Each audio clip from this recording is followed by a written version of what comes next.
11 Maret 1996, Super Semar, awal peralihan kekuasaan di Indonesia. Sebuah film komedi berdasarkan kisah sejarah, surat sakti, dan 3 jenderal di tengah ketegangan. Tahun 1966, Jakarta lagi panas-panasnya.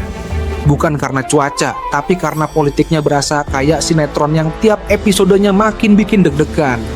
Nah, di tengah situasi yang lagi tegang ini, ada kejadian yang bakal mengubah sejarah Indonesia. Keluarnya surat perintah 11 Maret alias Super Semar.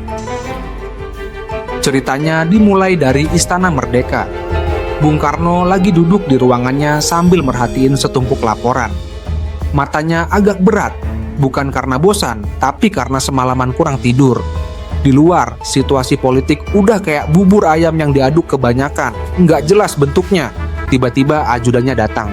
"Pak, ada tamu," katanya sambil ngelirik ke arah luar jendela.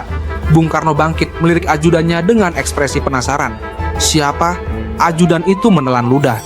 "3 jenderal, Pak. Ada Pak Basuki, Pak Amir, sama Pak M. Yusuf." Bung Karno melipat tangannya. Tiga-tiganya datang bareng. Biasanya kan kalau tamu rame gini, yang ada mereka mau jualan asuransi atau MLM. Si ajudan bingung. Ini beda, Pak. Mereka serius banget.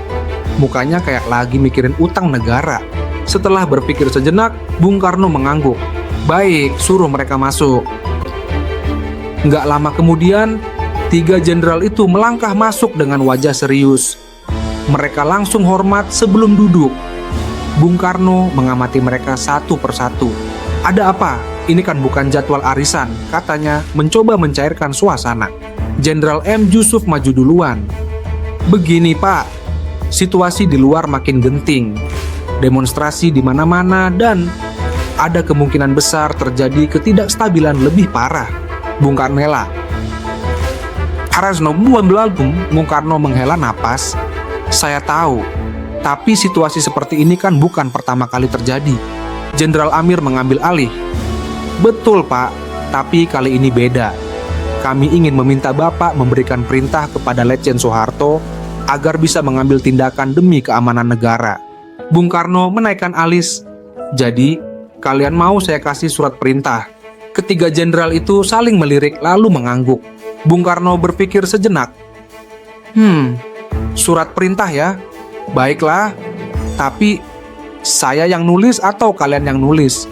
Jenderal Basuki langsung menyodorkan secarik kertas kosong dan pena. "Kalau Bapak berkenan, silakan langsung tulis, Pak." Bung Karno menerima kertas itu, menatapnya, lalu menghela napas lagi. "Baiklah, tapi jangan buru-buru. Ini sejarah, Bos. Jangan sampai nanti orang mikir ini cuma surat izin keluar kota." Sambil berseloroh, Bung Karno mulai menulis. Sesekali ia berhenti untuk memastikan kalimatnya jelas. Para jenderal di hadapannya duduk dengan tegang menunggu hasil tulisan itu. Setelah selesai, Bung Karno menyerahkan surat tersebut. "Ini dia, surat perintah yang kalian minta." Ketiga jenderal menerimanya dengan hormat. Tapi sebelum mereka pergi, Bung Karno menambahkan, "Ingat, jangan sampai surat ini hilang. Saya nggak mau nanti ada yang bikin surat perintah palsu buat dapet diskon di warung." Mereka mengangguk, lalu segera pamit. Begitu pintu tertutup, Bung Karno bersandar di kursinya. Dalam hati, dia tahu surat ini mungkin akan mengubah arah bangsa. Di luar, ketiga jenderal berjalan cepat ke mobil mereka. "Oke, kita harus segera kasihin ke Letjen Soeharto," kata Jenderal Basuki. Jenderal Amir mengangguk. "Betul, jangan sampai surat ini jatuh ke tangan yang salah." Jenderal M. Yusuf memeriksa kertasnya lagi, lalu berbisik pelan. Ini tulisan Bung Karno rapi juga ya. Gue kira bakal kayak resep dokter." Mereka pun melaju ke rumah Letjen Soeharto, membawa selembar kertas yang akan mengubah sejarah Indonesia. Misi rahasia, teh manis, dan surat yang mengubah sejarah. Setelah keluar dari Istana Merdeka, ketiga jenderal, Basuki, Amir, dan M. Yusuf langsung meluncur ke rumah Letjen Soeharto. Jalanan Jakarta malam itu masih penuh ketegangan.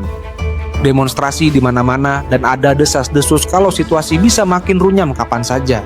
Di dalam mobil, suasananya lebih tegang daripada saat ujian nasional.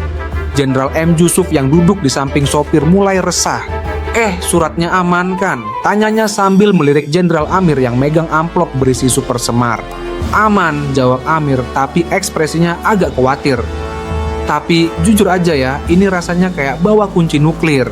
Jenderal Basuki yang duduk di belakang menghela napas. Udah, santai aja.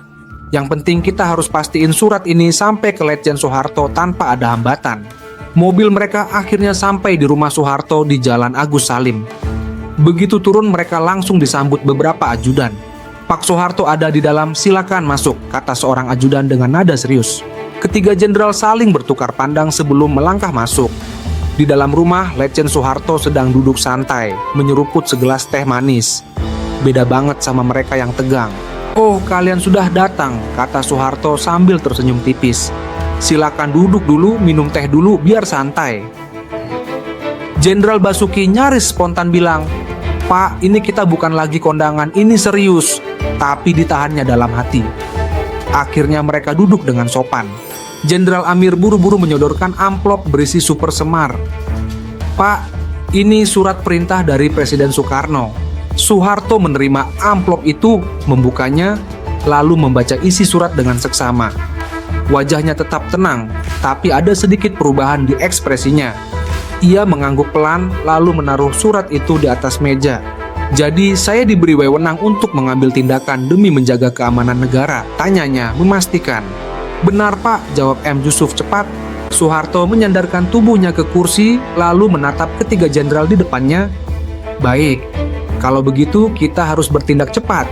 Di luar rumah Soeharto, suasana mulai ramai. Beberapa perwira TNI yang sudah mendengar kabar soal surat perintah ini berdatangan. Mereka semua ingin tahu langkah apa yang akan diambil. Soeharto menatap para jenderal satu persatu sebelum berkata, baiklah, malam ini juga saya akan koordinasi dengan Panglima Kostrad dan pimpinan lainnya. Kita pastikan negara tetap aman. Ketiga jenderal mengangguk puas. Misi mereka berhasil. Surat perintah sudah diterima dan keputusan besar akan segera diambil.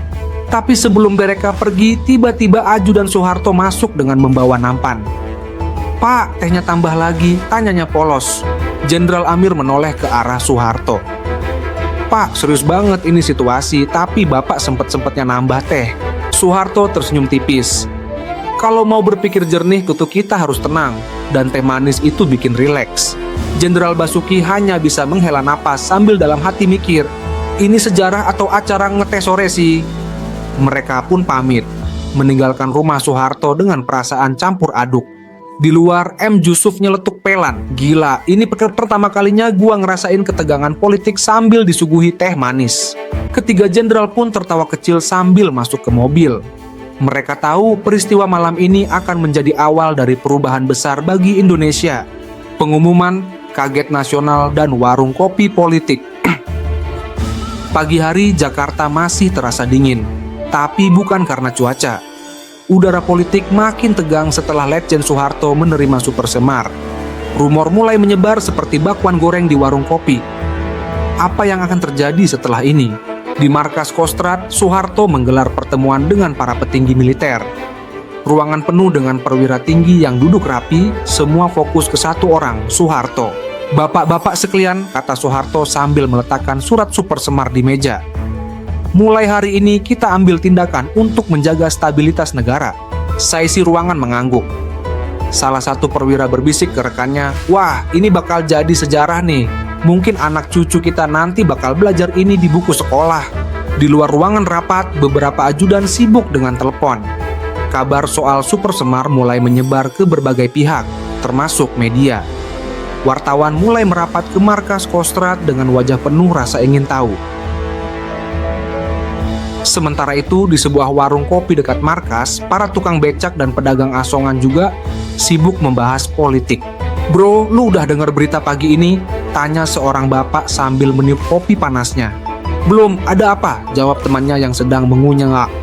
Buku gran pun dakam seh, pisang goreng aye. Katanya ada surat sakti dari Bung Karno yang bikin Pak Harto bisa ambil tindakan besar. Temannya berhenti mengunyah, matanya membesar. Lah, surat apaan? Jangan-jangan surat wasiat? Bukan, goblok, ini namanya Super Semar. Super Semar? Itu nama pendekar ya? Seorang bapak lain ikut nimbrung. Bukan, itu singkatan bro. Surat perintah 11 Maret. Mereka semua saling pandang, lalu mengangguk-angguk sok paham. Di markas Kostrad, Soeharto akhirnya mengumumkan bahwa militer akan mengambil langkah-langkah strategis untuk mengamankan situasi. Pasukan mulai disiagakan di titik-titik penting Jakarta, dan beberapa orang yang dianggap bisa mengganggu stabilitas mulai diawasi. Di sisi lain, Bung Karno yang sedang berada di Istana Bogor mulai mendengar kabar tentang pergerakan ini. Seorang ajudan mendekatinya dengan wajah tegang. "Pak, ada perkembangan baru soal Super Semar." Bung Karno menatapnya. "Apa itu?" Pak Harto mulai mengambil tindakan sesuai isi surat itu, Pak. Bung Karno diam sejenak. Lalu dengan tenang, ia menyeruput kopinya. "Ya sudah, kita lihat saja." Sementara itu di luar istana, para wartawan sudah siap dengan kamera dan catatan. "Bro, kalau ini beneran perubahan besar, kita bisa masuk headline," bisik seorang wartawan ke temannya. Temannya mengangguk. "Iya, tapi jangan salah nulis ya, Super Semar itu bukan nama superhero. Hari itu, Indonesia menyaksikan peristiwa besar yang akan mengubah arah sejarah." Namun, di tengah semua ketegangan politik, satu hal tetap pasti. Warung kopi tetap buka, pisang goreng tetap enak, dan rakyat tetap sibuk bergosip soal apa yang sebenarnya sedang terjadi. Perubahan besar dan akhir sebuah era. Di Jakarta, berita tentang Super Semar menyebar lebih cepat daripada gosip dari arisan ibu-ibu. Dari warung kopi sampai ruang rapat, semua orang membicarakan satu hal. Apa yang akan terjadi selanjutnya? Sementara itu, di Istana Bogor, Bung Karno mulai menyadari bahwa situasi sudah berubah. Seorang ajudan datang dengan wajah lebih tegang dari mahasiswa yang baru ingat ada ujian besok. "Pak, banyak pejabat dan menteri mulai berkumpul di Jakarta, tapi mereka nggak ke sini. Mereka ke markas Kostrad." Bung Karno menghela napas. Jadi begitu ya?" Ia menatap keluar jendela, melihat taman istana yang masih hijau dan damai. Tapi ia tahu di luar sana politik sedang bergemuruh. Di Jakarta, Letjen Soeharto sudah mulai menjalankan wewenangnya sesuai Super Semar. Beberapa tokoh politik yang dianggap bisa mengganggu stabilitas mulai dibatasi geraknya. Militer diperintahkan menjaga ketertiban, dan demonstrasi mahasiswa yang masih berkobar mulai diredam. Di salah satu warung kopi dekat Senayan, rakyat biasa masih mencoba memahami situasi ini dengan cara mereka sendiri. "Bro, jadi sekarang Pak Harto yang pegang kendali ya?" tanya seorang tukang becak sambil menyeruput kopinya. "Kayaknya sih gitu. Gue juga nggak ngerti, tapi yang jelas ini bakal masuk buku sejarah," jawab temannya yang sedang mengunyah gorengan. Seorang bapak lain ikut nimbrung. "Pokoknya yang penting harga beras jangan naik, bro." Mereka semua mengangguk-angguk karena memang di saat politik berguncang, urusan perut tetap jadi prioritas rakyat. Beberapa hari setelah Super Semar, Bung Karno akhirnya kembali ke Jakarta. Tapi situasi sudah jauh berbeda. Para pejabat yang dulu setia kepadanya mulai menjauh. Dukungan politiknya semakin melemah. Dalam sebuah pertemuan di istana, ia berbicara kepada para menterinya. "Saya ini masih presiden kan?" tanyanya dengan nada tenang. Mereka semua saling pandang, lalu ada yang menjawab pelan, secara teknis, "Iya Pak." Bung Karno tersenyum tipis. "Tapi kita semua tahu keadaan sudah berubah." Dan memang benar, setelah Super Semar, kekuasaan mulai bergeser. Hingga akhirnya pada tahun 1967, Bung Karno resmi lengser dan Soeharto naik sebagai presiden. Di warung kopi, para pelanggan yang dulu berdebat soal Super Semar, kini sibuk membahas hal lain. Kira-kira Pak Harto bakal bikin kebijakan baru nggak?" tanya seorang bapak. "Yang penting harga kopi tetap 5 perak, jawab temannya sambil tertawa. Sejarah telah berubah, tapi hidup tetap berjalan. Super Semar bukan sekadar surat, tapi titik balik yang mengubah arah bangsa.